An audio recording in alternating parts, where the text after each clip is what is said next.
الشيطان الرجيم. بسم الله الرحمن الرحيم. أرأيت الذي يكذب بالدين فذلك الذي يدع اليتيم ولا يحض على طعام المسكين فويل للمصلين الذين هم عن صلاتهم ساهون الذين هم يراءون ويمنعون الماعون. صدق الله العظيم.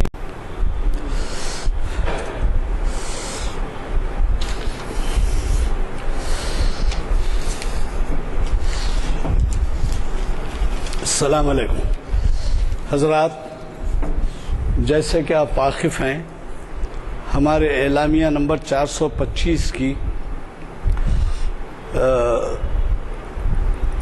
کا دوسرا آئٹم اسلام اور اشتراکیت یعنی سوشلزم کے نام سے آج ہماری یہ نشست منعقد ہو رہی ہے، جسے ڈاکٹر سید شاہد علی عباسی صاحب، آپ کے جانے پہچانے مقرر اور اسلامک اسٹڈیز کے بہت بڑے اسکالر، یہ جو ہے ہمیں مخاطب کر رہے ہیں اور یہ عنوان انہی کا دیا ہوا ہے۔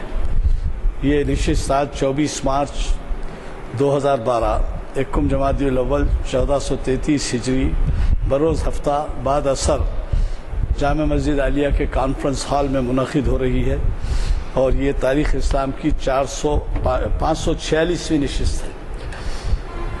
اس کا آغاز قاری محمد مرتضیٰ صاحب کی خوش الہان خراج سے ہوا، اور خادم محفل غلام یزدانی آپ سے مخاطب ہے۔ حضرات، یہ ہماری خوش قسمتی ہے کہ ہمیں ایسے اسکالرس کا خطاب سننے کو یہاں موقع ملتے ہیں۔ جیسے کہ آپ واقف ہیں، ہماری ایک اور نشست ہر ہفتہ شریعت انفارمیشن سروس کے نام سے منعقد ہوتی ہے، اور وہ بھی اس ہفتے جو ہوگی، ہفتے کے دن 438ویں نشست ہے۔ اسی طریقے سے چہارشنبے کے دن، یہ تو پیر کو ہوتی ہے شریعت انفارمیشن، چہارشنبے کے دن محفل اقبال شناسی کی 660ویں نشست ہے، جو وہ بھی ہر ہفتہ منعقد ہوتی ہے۔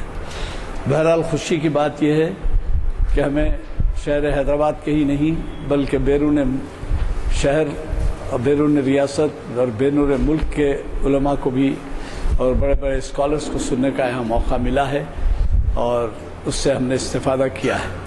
اور یہی نہیں بلکہ جیسے کہ آپ واقف ہیں، ہماری ان نشستوں کے بارے میں ہماری صحافت بھی بہت بڑا تعاون کرتی ہے، اور جو کچھ ہمیں یہاں سننے کو ملتا ہے وہ اس کے ہائی لائٹ کرتے ہیں، جلی سرخیوں میں لکھتے ہیں۔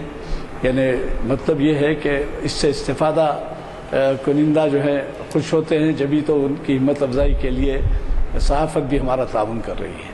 یہی نہیں بلکہ جیسے کہ آپ واقف ہیں، ہمارے سامعین میں سے بعض لوگوں نے ان درسوں کو اتنا پسند کیا کہ انہوں نے یہ ویب سائٹ کا انتظام کیا ہے، جو آج ساری دنیا میں دیکھا جا رہا ہے، جبکہ پہلے صرف چودھری کے اندر ہوتا تھا، یا کچھ دنوں کے بعد اخباروں کے ذریعے اطلاع ہوتی تھی۔ اب جو ہے وہ لائیو کاسٹ جسے کہتے ہیں، بیٹھے دیکھ سکتے ہیں یہاں سے۔ تو مجھے قوی توقع ہے کہ آپ اپنا تعاون جاری رکھیں گے اور یہ سلسلے کو منقطع ہونے نہیں دیں گے۔ ہمارے آج کے اسلامک اسٹڈیز کے بہت بڑے اسکالر ہمیں مخاطب کر رہے ہیں، اور جیسے کہ آپ کو معلوم ہے، ہم ہمیشہ جو ہے مخرج صاحبین ہی پر ہی چھوڑ دیتے ہیں کہ وہ عنوان منتخب کریں۔ چنانچہ آج کا جو عنوان ہے وہ پروفیسر صاحب کا ہی دیا ہوا ہے، اور وہ اسلام اور اشتراکیت آج کے پس منظر میں کس قدر اہمیت کا عنوان ہے آپ خود جانتے ہیں، یعنی سوشیلزم، اشتراکیت کا ترجمہ. تو اس طرح مجھے کبھی توقع ہے کہ ہمیں استفادے کا کافی موقع ہے. ایک اور اعلان آپ پر کر دوں کہ مرکزی بجٹ کے تعلق سے 2012-13 کے عام آدمی پر اس کے اثرات کے عنوان سے پروفیسر محمد مسعود احمد صاحب، جنہوں نے بھی یہاں بھی مخاطب کیا ہے، ایک سابق director general of income tax جناب منتصر احمد صاحب کا لیکچر رکھے ہیں آج بعد مغرب کے، اور وہ ہے اردو ہال میں، اور ضرور آپ اس سے استفادہ کریے، کیونکہ ہمارے ہاں ایک بڑی افسوس کی بات یہ ہے کہ ہم لوگ جو ہے، ہم میں چاہے وہ کسی تعلیمی معیار کے ہوں، بڑے بڑے آدمی ہوں، پروفیسر ہوں، یہ ہوں، لیکن وہ جو ہے کبھی بجٹ کے بارے میں کچھ زیادہ عام آدمی کو واقف نہیں کرواتے. لہٰذا آپ کو جو ہے بجٹ کے بارے میں اور انکم ٹیکس کے بارے میں اور یہ تمام چیزوں کے بارے میں وہاں مشورے ملیں گے، اور آپ سوال جواب بھی کر سکتے ہیں. مغرب کے بعد وہ ہے، آپ وہاں پر چلیے اور وہ اس سے استفادہ کریے. کل تو چھٹی کا دن ہے، آپ کو غیر معمولی اس سے استفادے کا موقع ہے. الرحیم الحمدللہ رب العالمین والصلاة والسلام علی سیدنا محمد وعلی آلہ واصحابہ اجمعین. بزرگوں اور دوستوں، اس وقت چونکہ ایک طرح کا رد عمل سرمایہ داروں کے خلاف امریکہ اور یورپ کے دیگر ممالک میں شروع ہو چکا ہے اور لوگ احتجاج کرنے لگے ہیں، اس لیے کہ جن کے پاس دولت ہے ان کے اور غربا کے درمیان یا فقراء کے درمیان تفاوت بڑھتا جا رہا ہے، جس کا لوگوں کو شدید سے شدید تر احساس ہوتا جا رہا ہے. USSR کو ختم کرنے کے بعد یا اس کے تتر بتر ہونے کے بعد، اور اسی طرح چیکوسلاویکیا کے ختم ہونے کے بعد، یہ امریکہ نے تصور کر لیا تھا کہ گویا اب سرمایہ دارانہ نظام حاوی ہو گیا ہے اور سوشلزم یا اجتماعیت یا اشتراکیت دوبارہ سر نہیں اٹھا پائے گی. اور تعجب کی بات یہ ہے کہ اس نے جو بھی حکمت عملی چین کے بارے میں بنائی ہے، اس میں چین کے رہنے والوں نے کتنی چیزوں کو قبول کیا ہے اور کس طرح اس کے بنائے ہوئے جال میں پھنس رہے ہیں، یا اس کو جال میں پھانس رہے ہیں، یا تو میں سمجھتا ہوں آج سے 10 سال کے بعد کچھ صورت نمایاں ہوگی. آج کا موضوع اس لحاظ سے حاوی ہے، یہ دراصل 20ویں صدی کی ابتدا کا موضوع ہے، اور USSR میں جیسے ہی لینن نے کمیونزم کہ اسٹیٹ ریلیجن یا اسٹیٹ آئیڈیالوجی ہونے کا اعلان کیا تھا، اسی وقت ہندوستان کے ایک سرکردہ عالم مولانا عبید اللہ سندھی رشا پہنچے تھے.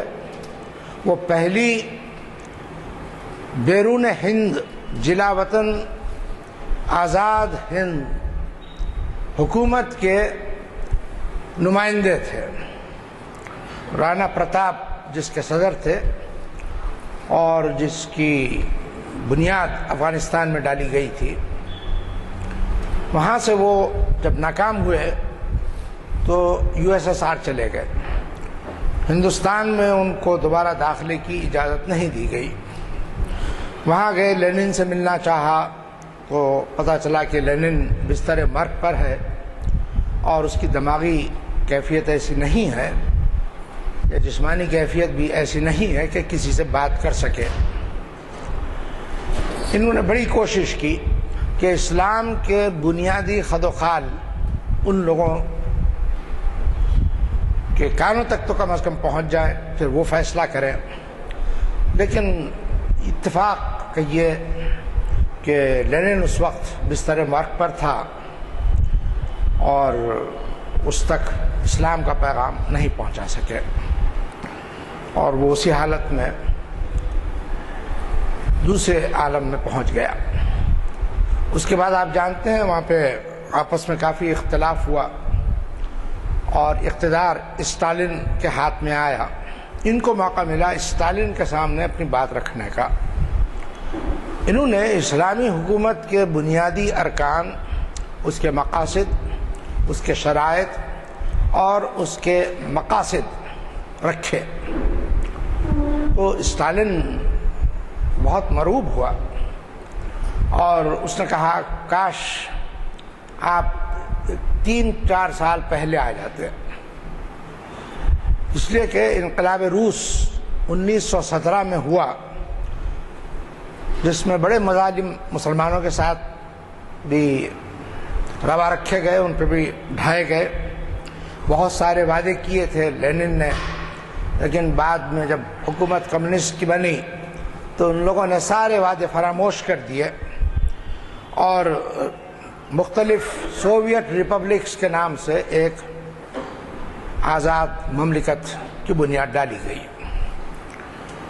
اسٹالن ویسے فکری طور کے اوپر کوئی بہت اونچا دماغ نہیں رکھتا تھا اور اس کو اپنی بقا کی جنگ بھی لڑنی تھی۔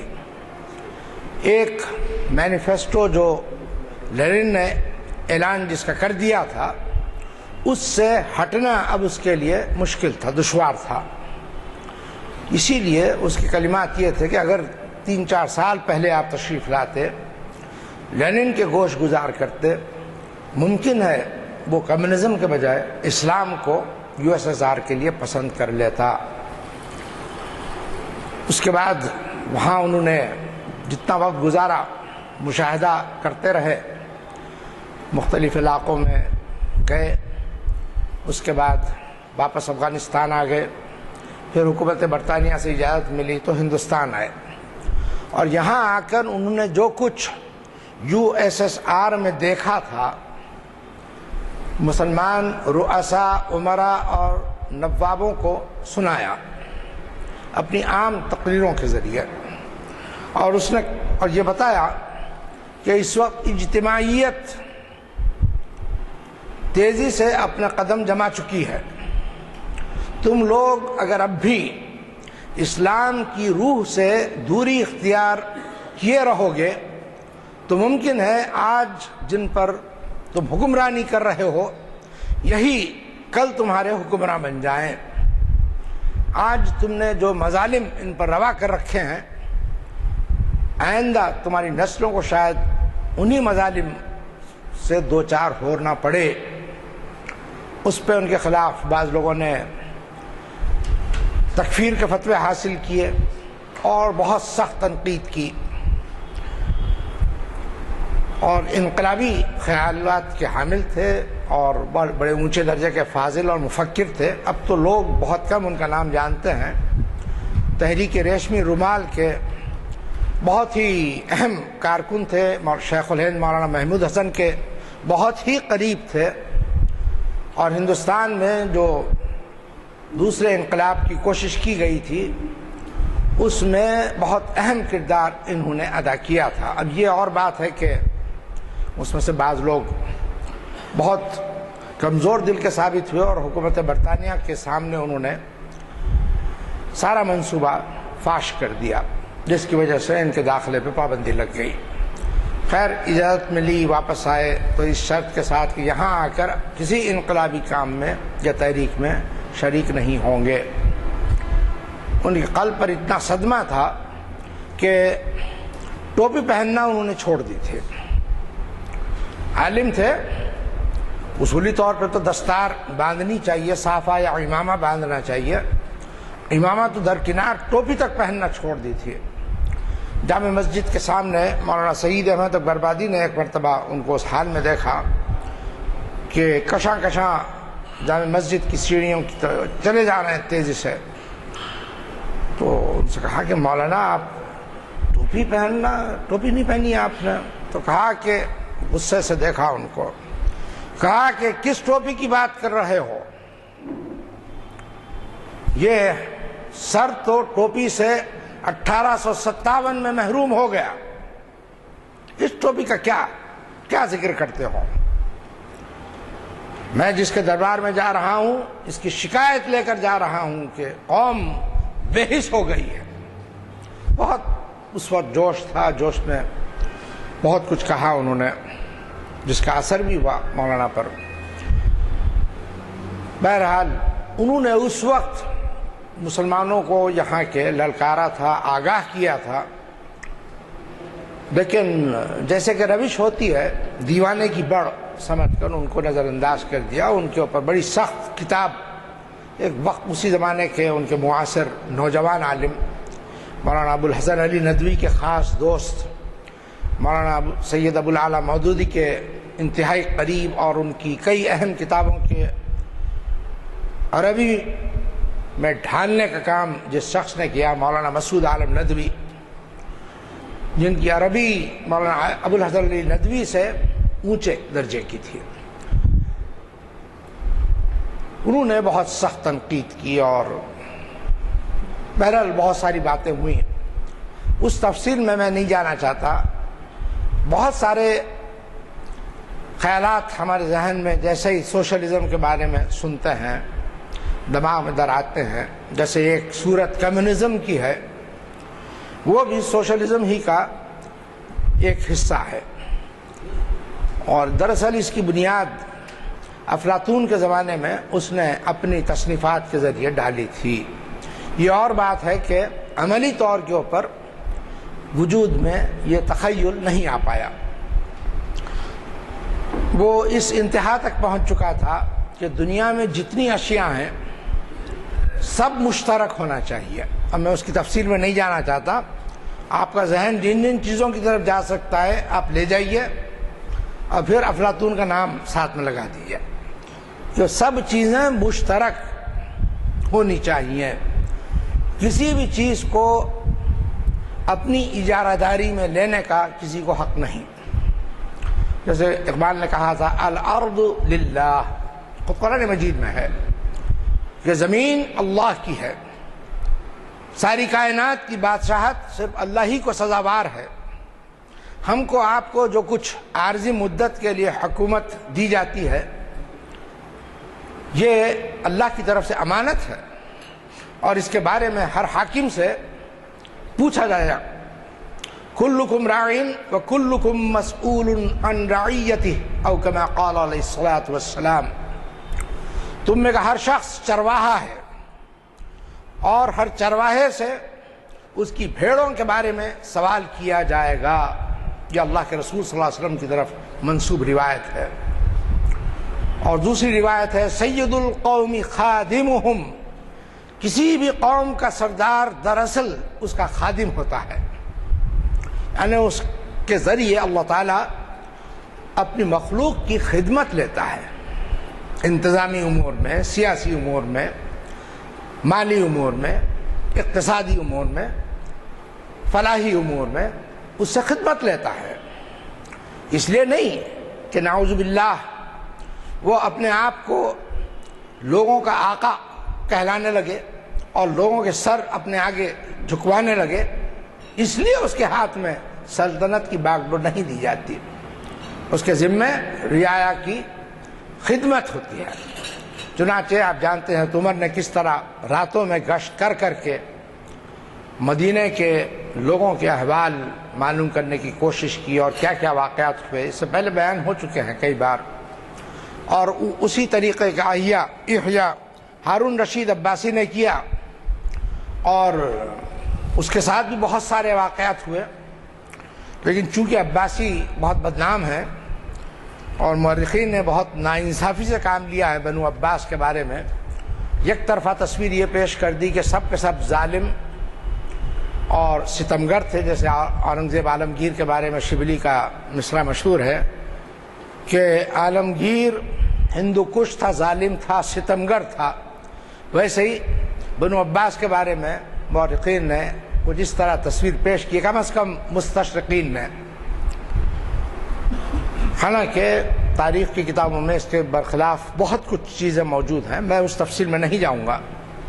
یہاں آئیے کہ اسلام اور اشتراکیت کا ہم کچھ تقابلی مطالعہ کرنے کی کوشش کرتے ہیں۔ اس کے لیے ہم کو سمجھنا ہوگا کہ اشتراکیت یا اجتماعیت دونوں الفاظ استعمال کرتے ہیں، اس کا مطلب کیا ہے، اس کا مفہوم کیا ہے۔ اس کے جیسے کہ ہر نظریے کے ساتھ ہوتا چلا آیا ہے، مختلف تعریفیں ملتی ہیں، جس میں ایک تعریف یہ ہے کہ لوگوں میں جو ذرائع پیداوار پر اجارت داری قائم کرنے کا رجحان ہے، اس کی ہمت شکنی کرنی چاہیے۔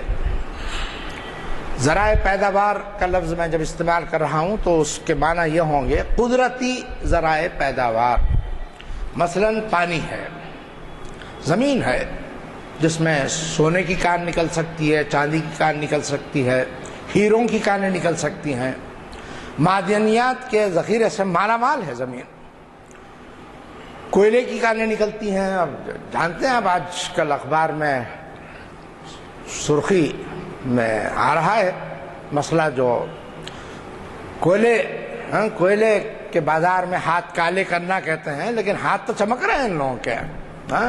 دیکھیے آپ، کالا سونا کہیے اس کو یا جو بھی، کروڑوں روپیہ لوگوں نے بنا لیا صرف کوئلے کی تجارت کر کے۔ یہ سب کیسے ہوا؟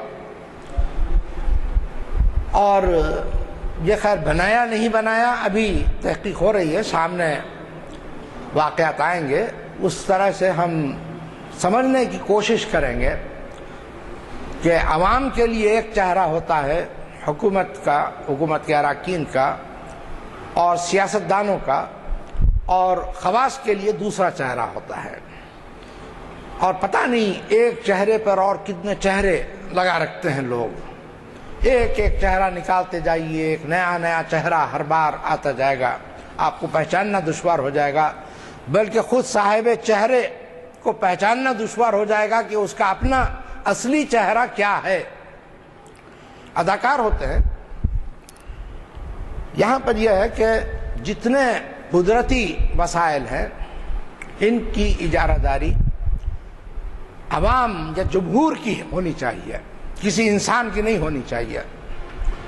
خود زمین چونکہ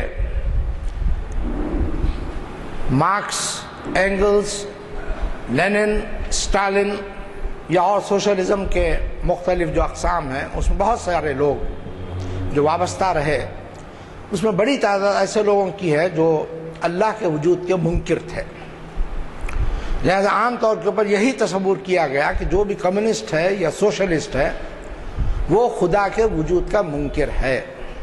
یہ اصلاً اس کا مذہب سے کوئی تعلق نہیں ہے۔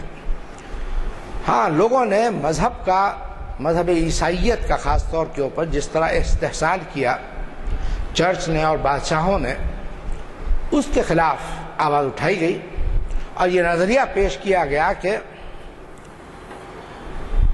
زمانے آغاز سے انسانوں کے درمیان طبقاتی کشمکش چل رہی ہے۔ ایک وہ طبقہ ہے جس کے پاس دولت ہے، دوسرا وہ طبقہ ہے جس کے پاس اسرت ہے۔ اسرت یعنی فقر ہے، حاجت ہے، اپنی حاجت روائی کے لیے اس کو کام کرنا پڑتا ہے، اور جب وہ اپنی خدمت کا معاوضہ مانگتا ہے تو معاوضہ طے کرنے والے بھی سرمایہ دار طبقہ ہوتا ہے، اور سرمایہ دار طبقہ چونکہ اس کے پاس سرمایہ ہے اور چونکہ اس کے رسوخ اعلیٰ افراد سے ہیں، اراکین سلطنت سے ہیں، لہذا آہستہ آہستہ وہ اپنی جڑیں اندر تک مضبوط کر لیتا ہے، اور ہمیشہ اس کے دل میں صرف یہ خیال چلتا رہتا ہے کہ کس طرح 100 کو ہزار، ہزار کو لاکھ، لاکھ کو کروڑ، کروڑ کو ارب آدمی بڑھاتا رہے۔ مسلمانوں کے پاس جو تصور ہے ایک نیکی کے بدلے اللہ تعالیٰ 10 نیکیوں کا اجر دے گا، اور اگر اللہ چاہے گا تو اس کو 700 نیکیوں تک بڑھا دے گا، اور اگر چاہے گا تو اضافاً مضاعفتاً، اس کی کوئی حد ہی نہیں۔ ہم اپنے ظرف کے مطابق کام کریں گے، اللہ اپنے ظرف کے مطابق دے گا۔ اللہ کے ظرف کی کوئی پیمائش کر سکتا ہے؟ کوئی نہیں کر سکتا۔ اللہ کے ظرف کی نہ کوئی حد ہے نہ کوئی انتہا۔ بہرحال تو اس نے جب یہ تصور پیش کیا اور دو اصطلاحات، چونکہ جرمن تھا مارکس خود، اس نے اختراع کی، ایک بورژوا سرمایہ دار طبقے کے لیے، اور دوسری پرولیٹیریٹ جو ورکرز کا طبقہ ہے، محنت کشوں کا طبقہ ہے، اس کے لیے۔ اس کا کہنا تھا کہ کام دن رات محنت کش طبقہ کرتا ہے اور اس کا سارا مفاد سرمایہ دار طبقے کو جاتا ہے۔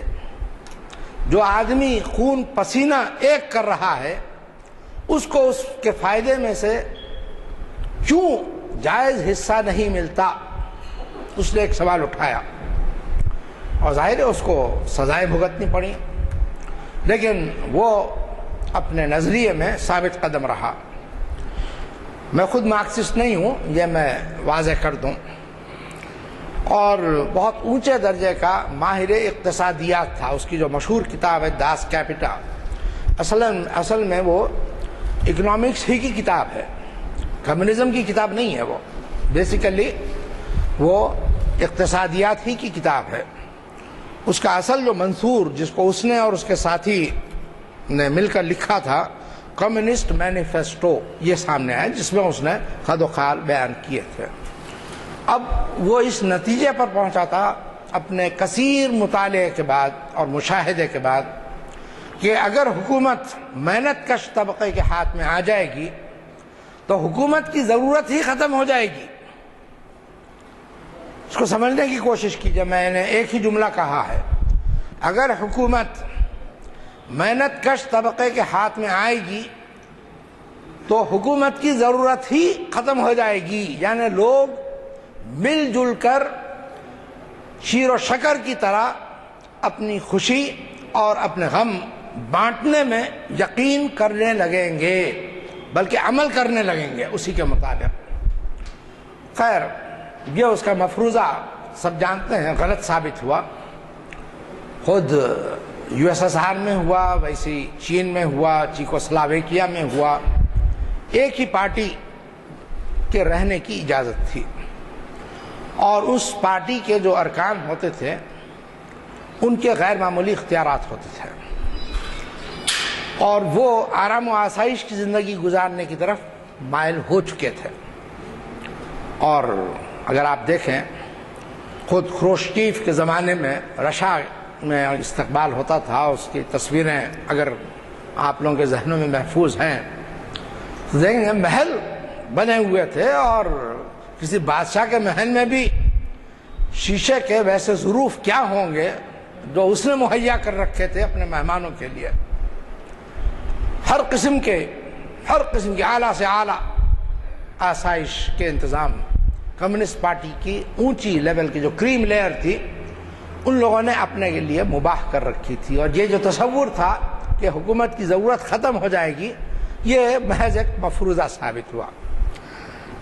لیکن بہرحال بات آگے بڑھی، اور پھر ان لوگوں نے جو اس کے کچھ بنیادی ارکان ہیں وہ جان لیجیے آپ۔ اجتماعیت میں جیسے میں نے عرض کیا، یا سوشلزم میں جیسے میں نے عرض کیا، افراد یا انفرادیت کو کوئی مقام نہیں دیا جاتا، فرد کو ہمیشہ اجتماع یا سوسائٹی یا معاشرہ کے مفادات کا خیال رکھنا ہوتا ہے، جبھی اس کی آزادی گویا مشروط طور پر اس کو دی جاتی ہے، ورنہ وہ آزاد نہیں ہوتا۔ اس میں اس نے کہا، یعنی آگے بڑھ کر جہاں تک کہا کہ معدنی ذخائر کے علاوہ جو ایک نظام شریعت میں، شریعت اسلامی میں خاص طور کے اوپر اور دیگر مذاہب میں بھی چلا آ رہا ہے، ورثے کا، اس نے کہا یہ کائے کا ورثہ؟ محنت کرو، کماؤ، جو جتنی محنت کرے گا اس کے مطابق اس کو معاوضہ ملے گا. جو جس ہنر میں آگے بڑھے گا اس کے حساب سے اس کو رقم ملے گی. لیکن عملاً یہ نہیں ہوا. عملی طور کے اوپر سب کو ایک ہی لاٹھی سے ہانکا گیا اور آدمی صبح سے شام تک چاہے جتنی محنت کرے، بے دلی سے کرے، بد دلی سے کرے، خوش دلی سے کرے، معاوضہ مقرر ہے. مثلا آج مزدور کا معاوضہ غالباً 200 روپیہ یا 250 روپے ہے. تو وہ کام سستی سے کرے، چستی سے کرے، اس کو وہی 250 روپے ملیں گے. اگر آپ اس سے یہ بات کر لیں کہ میاں میں تم کو گتے پہ دیتا ہوں، یہ سامان ادھر سے ادھر منتقل کرنا ہے، وہی مزدور جو بہت نڈھال چل رہا ہو، چونکہ میں نے خود دیکھا اس لیے عرض کر رہا ہوں، ایک دم سے ایسا تیز اور صحت مند ہو جاتا ہے کہ دوڑ کے کام کرنے لگتا ہے. اور میں حیران تھا اس کا اسٹیمنا دیکھ کر کہ صبح سے شام تک اس نے 2 دن میں ملبہ ہٹا دیا پورا. جبکہ معلوم یہ ہو رہا تھا کہ اس کے کام کی رفتار دیکھ کر 1 ہفتے سے کم میں تو یہ لوگ کام نہیں کر سکیں گے. تو مطلب یہ کہ انسان مزدور بھی اگر ہو تو ہوشیار ہوتا ہے، جس میں اس کو یہ محسوس ہوتا ہے کہ میں کر سکتا ہوں، لیکن جتنا لمبا کھینچوں گا اتنا زیادہ مجھے معاوضہ ملے گا. اب اس کو جب زیادہ معاوضہ اتنے ہی مال کا پہلے، اتنے ہی کام کا پہلے ہی دے دیا جا رہا ہے، تو اس کے ذہن میں شاید یہ خیال آیا کہ میں وہ دن کسی اور جگہ کام کر لوں گا، مجھے اور زیادہ معاوضہ مل جائے گا. یہ سب اپنی جگہ، لیکن مزدور آج بھی مزدور ہے. مزدور کے بیٹے آج بھی مزدور ہیں.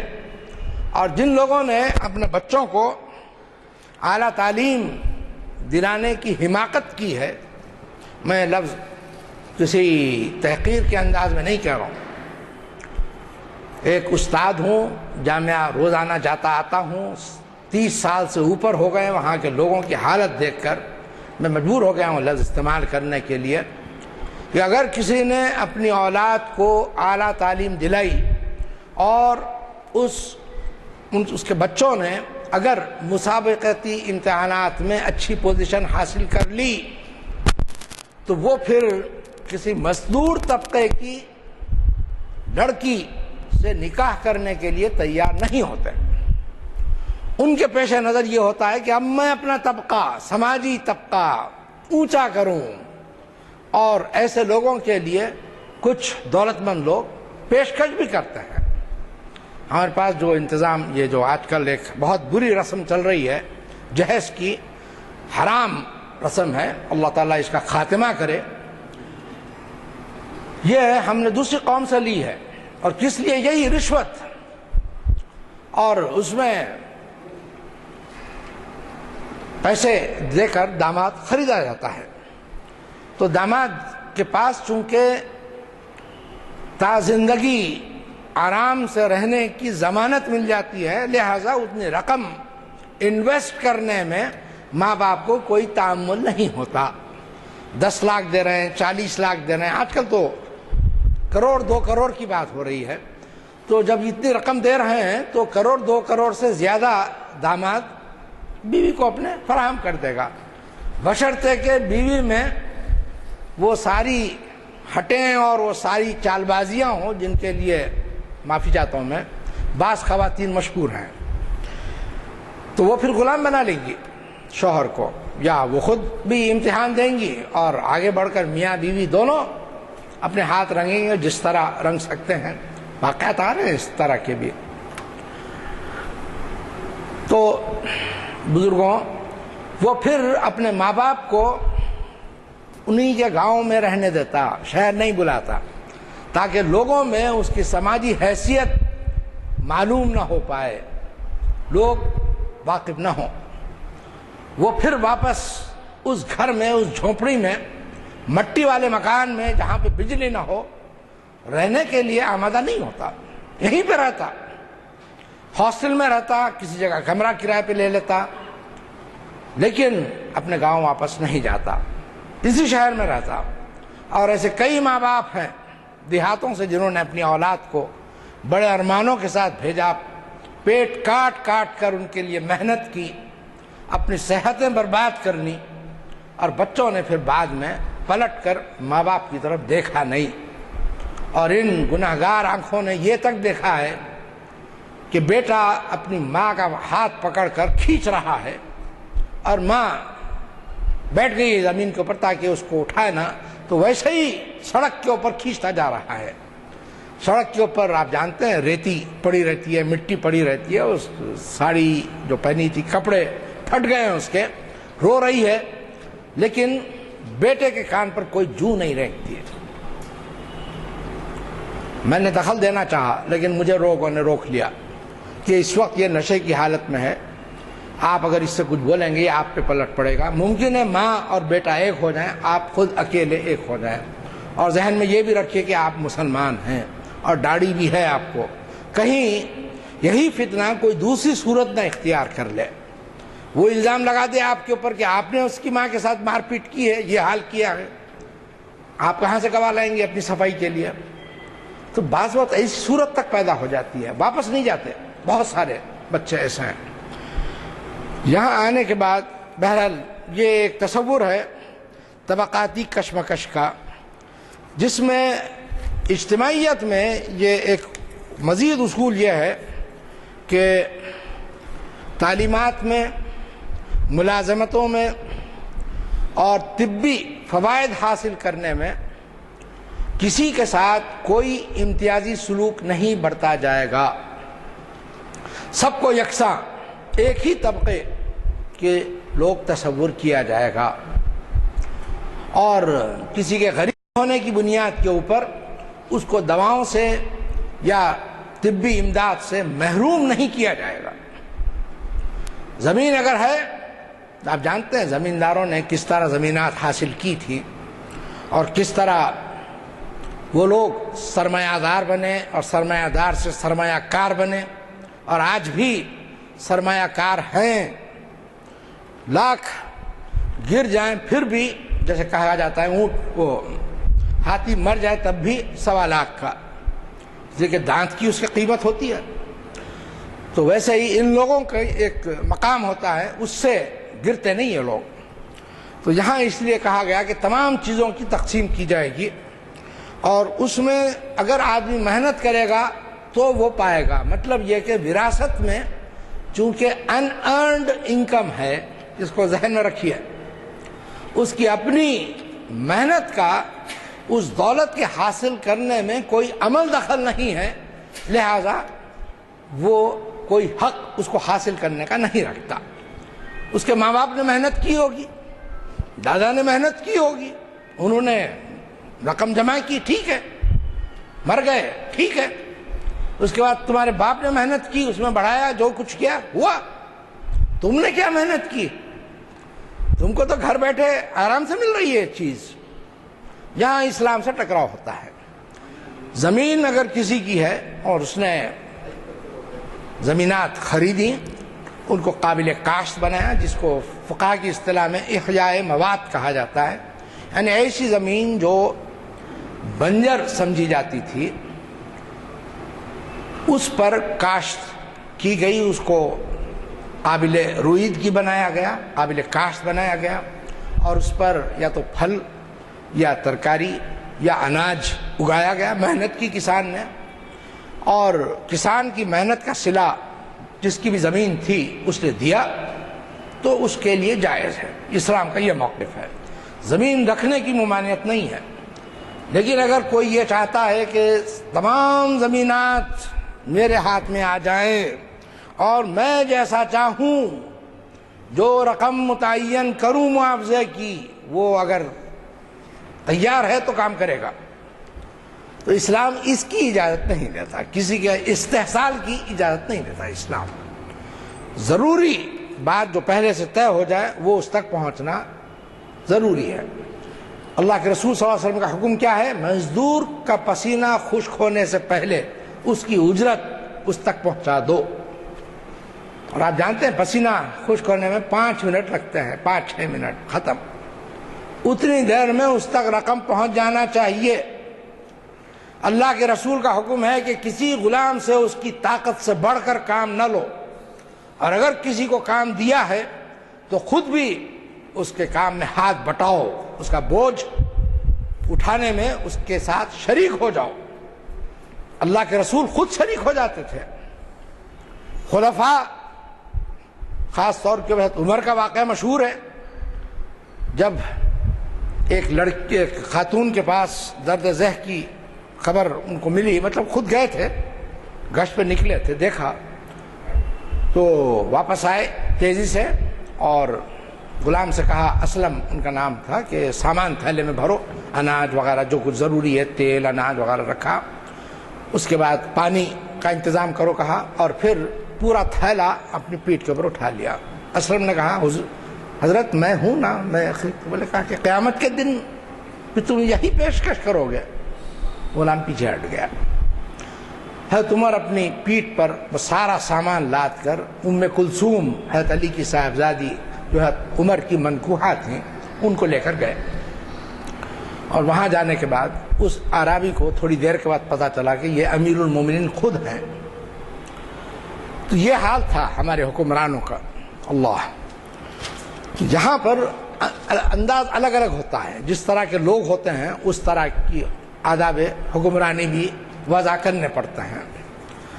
بہرحال وراثت میں ان کا یہ عذر تھا، لیکن اسلام اس کی تائید نہیں کرتا۔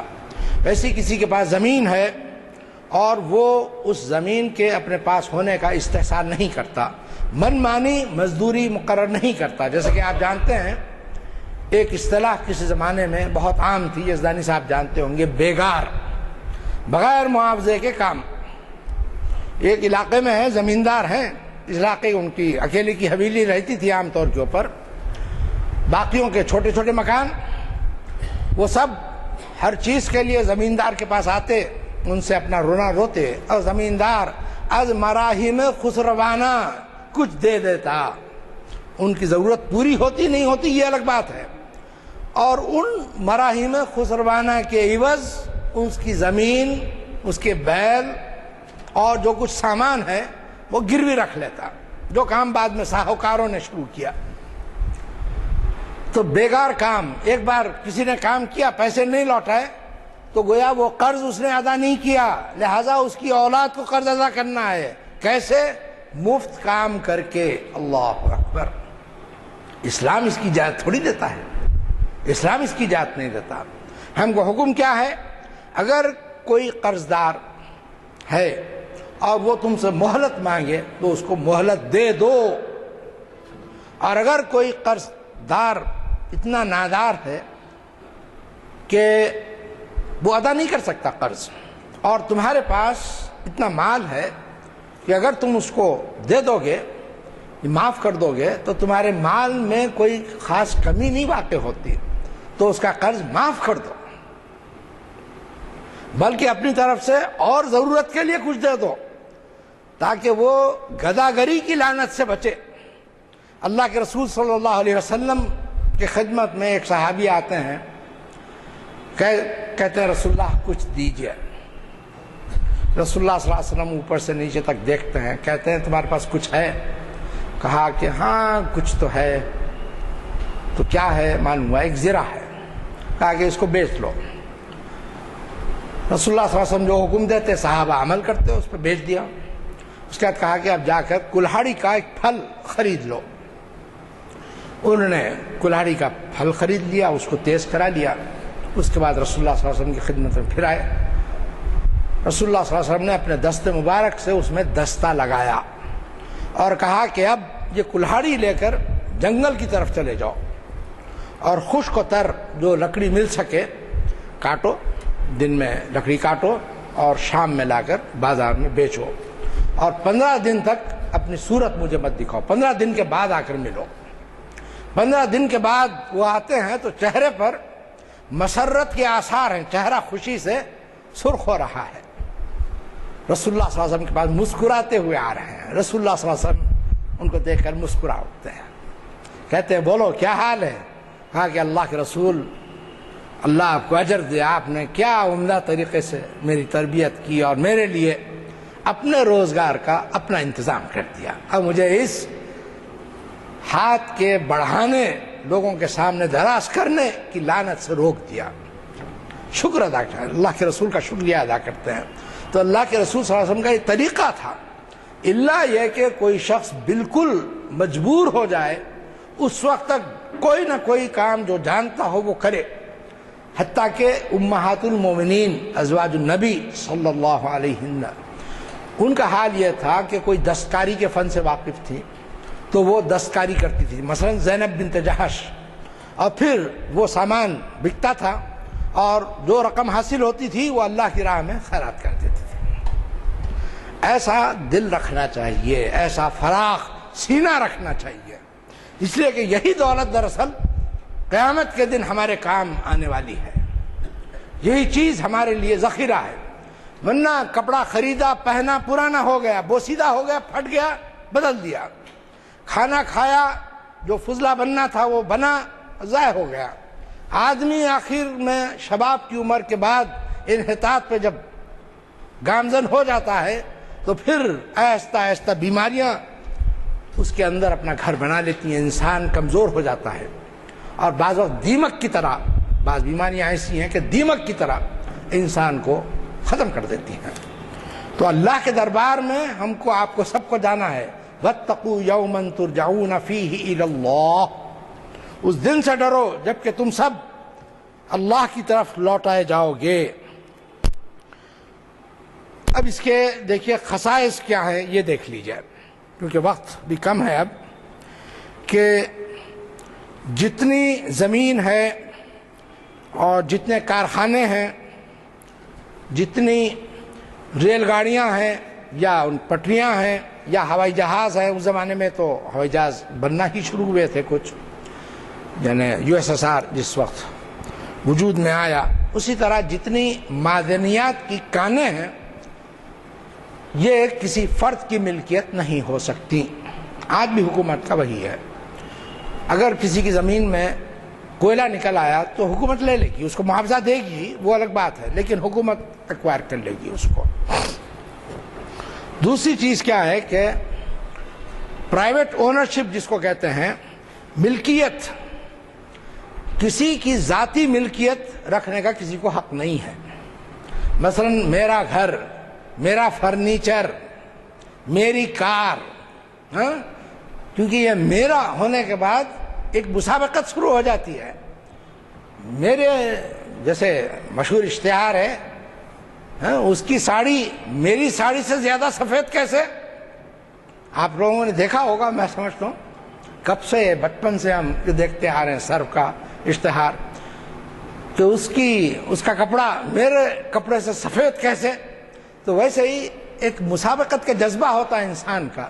کسی نے گھر بنایا اپنی ضرورت کے لحاظ سے، دوسرے کی نظر پڑی، ارے یہ آپ کا گھر ہے، اچھا دیکھا ان کا گھر مان ہوا اس سے بہت بڑا ہے، 40-50 کمرے ہیں اس کے اندر.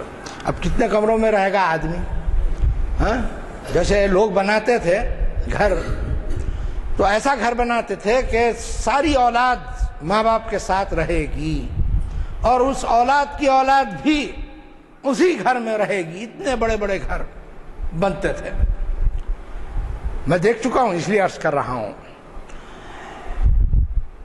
اور ہوتا کیا، اولاد جب بڑی ہو جاتی ہے، جب نئے ذرائع مل گئے تو پھر امریکہ چلے گئے، کوئی لندن چلے گئے، گھر ویران، بڑے میاں اور بڑی بھی بیٹھے ہوئے ہیں، ختم.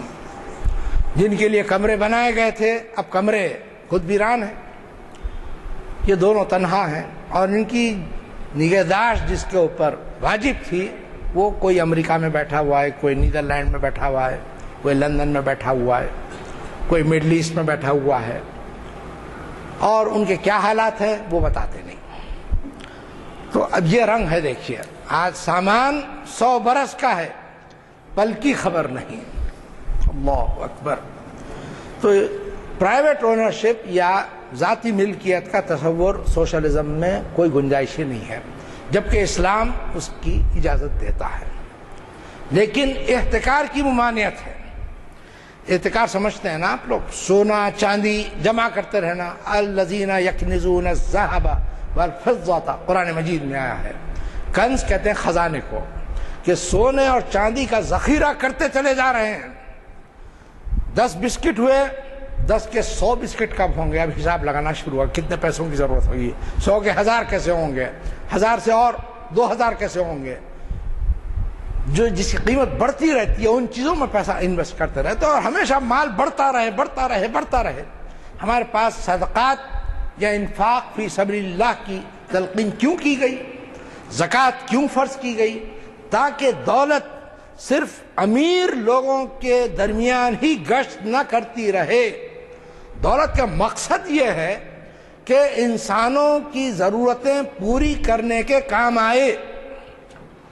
ہم نے اس کو خزانہ بنا کر, زمین میں گاڑ کر, یا تجوریوں میں رکھ کر, یا بینک کے سیف لاکرز میں رکھ کر لوگوں کو محروم کر دیا. کتنے لاکھ کروڑ روپیہ اس وقت بھی معلوم نہیں کتنے بینکوں میں محفوظ ہے, سونے کی شکل میں, کرنسی کی شکل میں, کس شکل میں ہم نہیں جانتے. اگر وہ روپیہ مارکیٹ میں رہتا تو اس وقت جو انمپلائمنٹ, بے روزگاری دیکھی جا رہی ہے, اس کا خاتمہ ہو جاتا. پیسے کو چاہیے کہ تجارت میں رہے, گشت میں رہے, تاکہ اس سے روزگار پیدا ہوتا رہے. ایک آدمی سانپ بن کر اس کے اوپر بیٹھ جاتا ہے, اللہ اکبر, سانپ مر جاتا, اس کے بعد پیسہ ویسے رہ جاتا. سوئٹزرلینڈ میں پتہ نہیں کتنے لوگوں نے اپنے اکاؤنٹس کھولے, لوگ مر گئے, اولاد کو معلوم ہی نہیں, نتیجہ کہ وہ سارا بینک کا.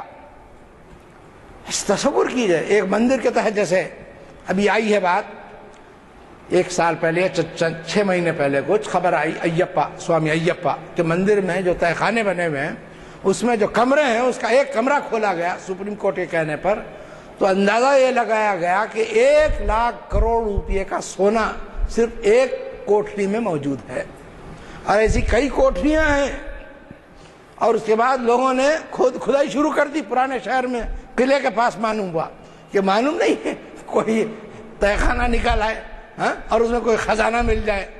خزانہ ملے تو ہضم نہیں ہوتا, ملا لوگوں کو, ایسا نہیں ہے. سونے کے سکے ملے, چاندی کے سکے ملے, ہیرے جواہرات مل گئے اتفاق سے. لیکن جیسے ہی حکومت کو اطلاع ہوئی, حکومت نے ضبط کر لیا. تو آپ لے کے ایک عارضی خوشی رہتی ہے, ختم. اس کے بعد جو غم ہوتا ہے وہ دیر پا ہوتا ہے. جب تک نہیں دیکھی دولت اس وقت تک اطمینان, جب دیکھ لی اس کے بعد کیا پتھر, ہیرا کیا ہے, پتھر, اور کیا ہے, کاربن جمع ہوتا گیا وہی ہیرے میں کنورٹ ہو گیا. ایک پورا سیارہ دریافت ہوا ہے, سوچئے ہیرے کا, جس کی اندرونی جو گیند ہے, باطنی حصہ اس کا, وہ پورا ہیرا ہے. ہیرے کے اوپر دیگر چیزیں ہیں, سب مٹی وغیرہ پتہ نہیں کیا کیا ہے اس کے اوپر. اب ایک سیارہ کہہ رہا ہوں میں, اس کا سوچئے ڈائیمیٹر کیا ہوگا, کتنے مائلز کا ہوگا. وہ اگر بلاسٹ کیا جائے, ممکن ہے قوتیں لگ گئی ہوں اس وقت اس کو حاصل کرنے کی فکر میں. کیا کام کا بھائی, ہیرا کیا کام آئے گا, اسٹیٹس سمبل ہے, اس سے زیادہ کیا چیز ہے. اس کے قیمت گرتی بڑھتی رہتی ہے. خیر, تیسری چیز جو اہم ہے وہ ہے معاشی مساوات. یعنی سوشلزم میں یہ ہے کہ ہر شخص معاشی اور اقتصادی طور کے اوپر یکساں ہو, مساوات ہو ان لوگوں میں. اب یہ ایک ایسی چیز ہے جس کی اسلام موافقت نہیں کرتا, اس لیے کہ اللہ تعالیٰ نے انسانوں کے اندر طاقت اور صلاحیت کے اعتبار سے اختلاف رکھا ہے. ذہنی صلاحیت کے اعتبار سے اور جسمانی صلاحیت کے اعتبار سے بھی اختلاف ہے. اور کچھ لوگ فنکار ہوتے ہیں, میں اگر نام لوں, بدنام ہے نام ایم ایف حسین کا, منٹوں میں جناب شہپارہ بن جاتا ہے, منٹوں میں. اور اس کاغذ کے اس ٹکڑے کی کیا ویلیو ہوتی ہے, کچھ اندازہ ہے آپ کو؟ 10 لاکھ 20 لاکھ منٹوں میں. ڈالر, بات تو جی ڈالرز میں. پکاسو 1960s کا واقعہ ہے, ارلی 70s کا واقعہ ہے.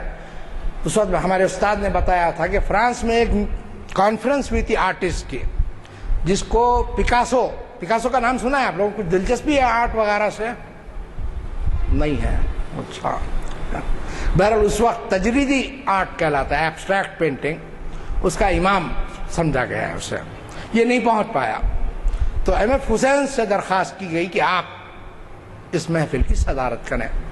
جوان تھے، ذرا سوچئے اس زمانے میں ان کا طوطی بولتا تھا، اور جب آپ ان کو کام کرتے دیکھیں، ننگے پیر پھرتے تھے، کیا آدمی تھا، کیا دماغ تھا، کیا صلاحیت تھی۔ اب اس کو ملائیں دوسرے عام آرٹسٹ سے، کیسے ہوگا؟ ایک شخص کا ذہن انتہائی زرخیز ہے، آئیڈیاز جس کو بولتے ہیں، آئیڈیاز پہ کریٹیو آئیڈیاز آتے رہتے ہیں، مشکل سے مشکل مسئلہ یوں چٹکیوں میں حل کرتا ہے۔ دوسرا آدمی ہے غبی، کن ذہن، بے شک اس کی تخلیق بھی اللہ نے کی، اس کی تخلیق بھی اللہ نے کی، لیکن ان لوگوں کو جن جن صلاحیتوں سے نوازا، اس میں جو تفاوت ہے، اس کی وجہ یہی ہے کہ اللہ اس سے کوئی اور کام لینا چاہتا ہے، اس سے کوئی اور کام لینا چاہتا ہے، اس کی صلاحیتوں کے مطابق اس سے کام لینا چاہتا ہے، اس کی صلاحیتوں کے مطابق اس سے کام لینا چاہتا ہے۔ جیسے نبی کریم حضرت محمد مصطفیٰ صلی اللہ علیہ وسلم، نہ آپ سے پہلے کوئی پیدا ہوا، نہ آپ کے بعد ان صلاحیتوں کا مرصع نمونہ، نہ آپ سے پہلے کوئی پیدا ہوا، نہ آپ کے بعد کوئی پیدا ہوگا۔ یہ حقیقت ہے، غیر مسلم تک اس کا اعتراف کرتے ہیں۔ بات کیا تھی؟ اللہ کے رسول سے جو کام لینا مقصود تھا، آپ میں صبر و تحمل کا وہ مادہ رکھ دیا اللہ تعالیٰ نے، اور آپ نے انتہائی حساس ہونے کے باوجود انتہائی نامساعد حالات میں اسلام کی تبلیغ کا کام کیا۔ مدینہ ہجرت کرنے کے بعد بھی جب آپ کے اوپر جنگیں تھوپی گئیں، تب بھی آپ ثابت قدمی سے مقابلہ کرتے رہے، اور پھر اپنے وصال سے پہلے دنیا بھر کو ایک ایسا منصور انسانیت اور ایک ایسا دستور دے گئے کتاب اللہ کی صورت میں، جو عملی تصویر میں سیرت نبوی کی شکل میں، کہ ہر انسان کے لیے اپنے آپ کو اس کینوس میں ڈھونڈنا آسان ہے۔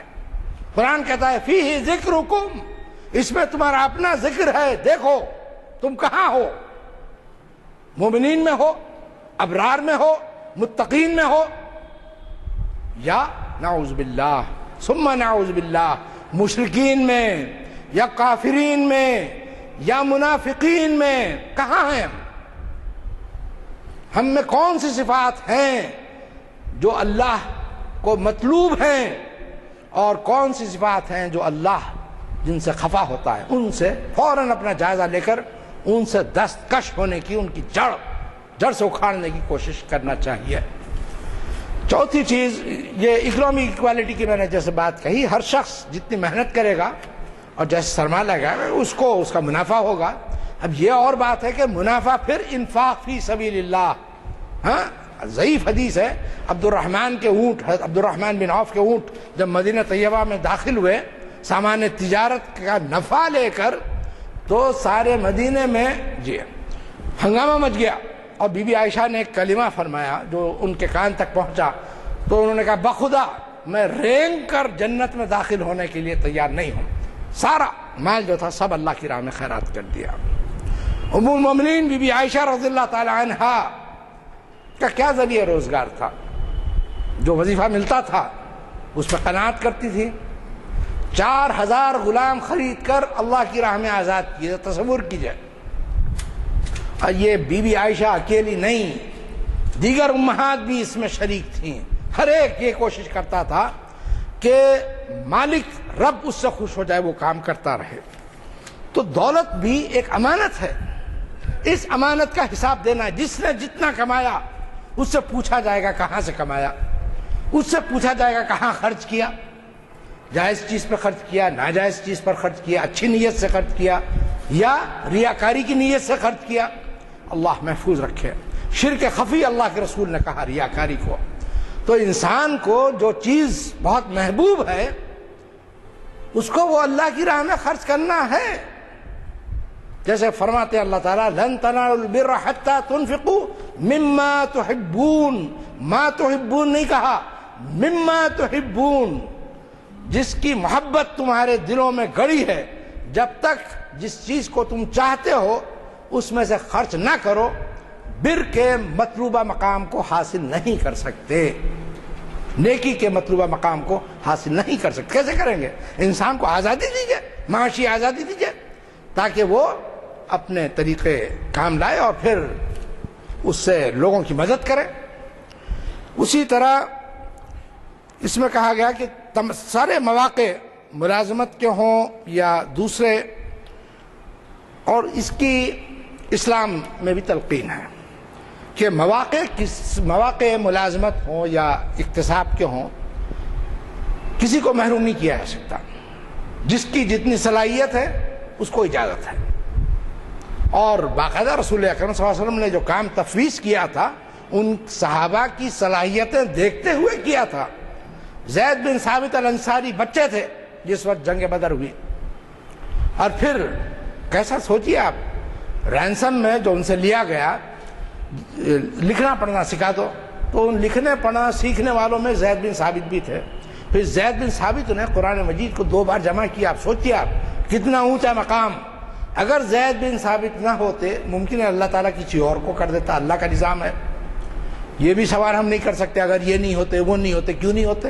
جب اللہ نے فیصلہ کر لیا تھا تو ان کا ہونا ضروری تھا۔ اللہ کے رسول نے ان سے کہا عبرانی زبان سیکھ لو، سوریانی زبان سیکھ لو، آرمینی زبان سیکھ لو، زبانیں سیکھتے چلے گئے۔ آج جسے ہم کہتے ہیں prodigy, gifted children, he was one amongst them. غضب کا دماغ رکھتے تھے، اللہ کے رسول نے اس کو اور پروان چڑھایا۔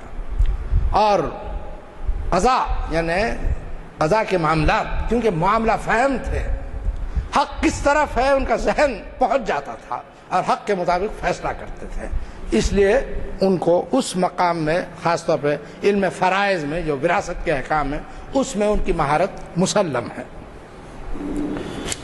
بہرحال یہ ساری چیزیں ہیں۔ اللہ تعالیٰ آپ کو، ہم کو، سب کو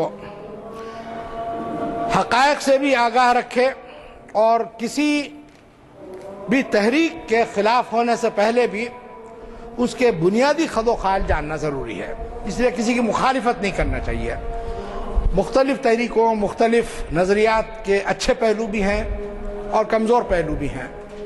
جو اسلام سے مطابقت اور ہم آہنگی رکھتے ہیں ہم ان کو قبول کریں، ان کو قبول کرنے میں ہمارے لیے کوئی امر مانع نہیں ہونا چاہیے۔ وآخر دعوانا ان الحمد للہ رب العالمین۔